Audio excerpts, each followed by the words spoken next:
For 25 of the last 26 years, I've taken stock at year's end and expressed my thoughts and perceptions in poetry. In 2000, I added photographs, and thus the work became what I call poemography. Like others before it, this year's is a 6-part soliloquy in rhymed pentameter. I hope you enjoy. I've been thinking about evolution a lot lately. The Galapagos will do that to you. Darwin's revolution started there after all, and it is still on full display. Flightless birds, fast as fish, underwater. All manner of being together, each set out to accomplish one overarching goal: continuing. Mostly they came from somewhere else, carried by currents, air, and sea. They mutated, changed, yes, evolved, in glorious varied ways. Physical color imitated terrain, and structure furthered survival, to be sure. Instinct, reflex, and response grew too, largely spared from the arrival of civilization. As competence developed across animal kingdoms, increasingly complicated life forms ensued, with the operating systems needed to run them. Of these, none performs the one function said to be uniquely human, born of natural selection. The human system, we're told, includes the capability of self-reflection.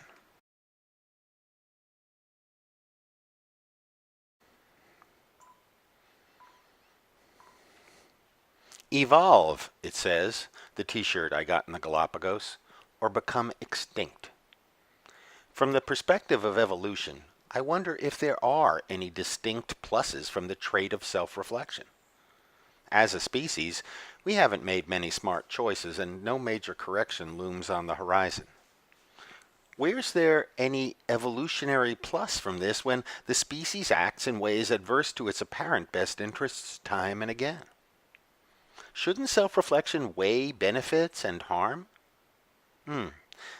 Does self-reflection depend on how widely we cast circles of concern? Just self? How about family, and on what level of relation? Do we turn to community, nation, religion, humanity? Those close by demand more attention, but you'd expect a smidgen of care would be paid to the whole. Before that happens, though, I think an awareness of choice is necessary. Reaction is reflex, automatic.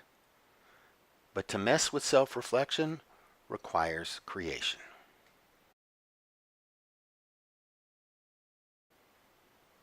Given the variety of human experience available, it could only be said of my life that I'm an extremely fortunate man. A childhood safe, sheltered, full with the promise post-war America made to young families. Firstborn, male, third generation onshore. My father made his way with seeming ease and native smarts, and met with sweet success. At 31, with 3 kids, he bought our first house. Mortgage, sure, but not to excess. My college, law school, too, on the power of what he'd been able to earn over the years. I was admitted to those schools, welcomed even, with little leftover anti-Semitism in either rules or atmosphere. I lived through coming out and the epidemic, and can afford and get quality health care. Not about survival for me. My life's a reward for some rough past life, I'm sure. Yet only when someone called me on it did I see me as privileged.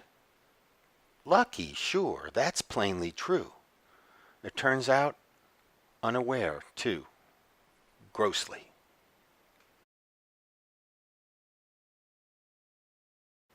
It says, all men are created equal. The declaration that's the cornerstone for this grand experiment textually promises a great deal. In my own life, that promise inspires me greatly. I was taught the American Party line of manifest destiny. I learned why we are the best, manifesting divine providence even. We are just, right, true. This is a great place, all right. But before the proud anthem of the red, white, and blue gets sung, there needs to be a whole lot more history that gets told. History that looks at how short of the Declaration's ambitions America has played at times, insisting whole swaths of the nation's population have no place among men who have those rights and are so created. Those considered the least most countrymen were enslaved, raped, lynched, humiliated, excluded, redlined, incarcerated, in all ways plundered.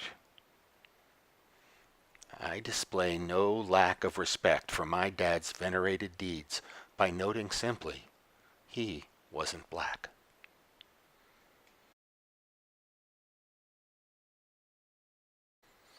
I can't reconcile the Declaration's grand language with the Constitution's sick bargain. The slave-owning generations themselves had to see the hypocritical nature of their position in their very demand that their slaves be counted for purpose of representation. There is recognition, although discounted by 2/5, that their slaves were indeed men. Over the years, America more or less squared the language of the two. But then, and yes, still, the position underscoring and justifying slavery and all that followed it is that white trumps black. Pun redundant. Should I somehow be banned from hating this hate or spare it attack because I've not raised arms on my country's behalf? Because I am only third generation here? Because my ancestry is Jewish? I think the meaning of men in the Declaration is people, all creeds, colors, and sexes. Equal means just that. None are better by birthright. I call this place mine. In its grandest dreams, I trust.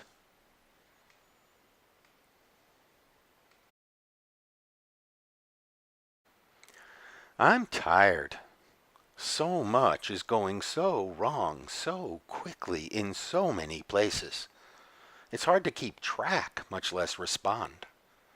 Can it go on like this for 4 years, this disregard of why we exist? Can we? With each new outrage, the needle moves further from the Declaration's promise. Hate springs anew and policies set by raw greed, while we watch institutions that might otherwise provide needed ballast trampled and trashed. While daily revelations crystallize the ease with which a foreign power crashed our system with full participation of Cheeto.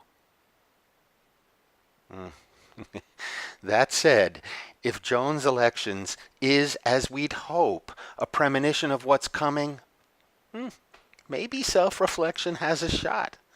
Just maybe we, the species, still might use this trait. See, I am convinced that in the Declaration's guarantees, we read much of what would be evidenced in any description of what it takes for successful human coexistence on this blessed planet. As all hell breaks loose, resistance advances existence.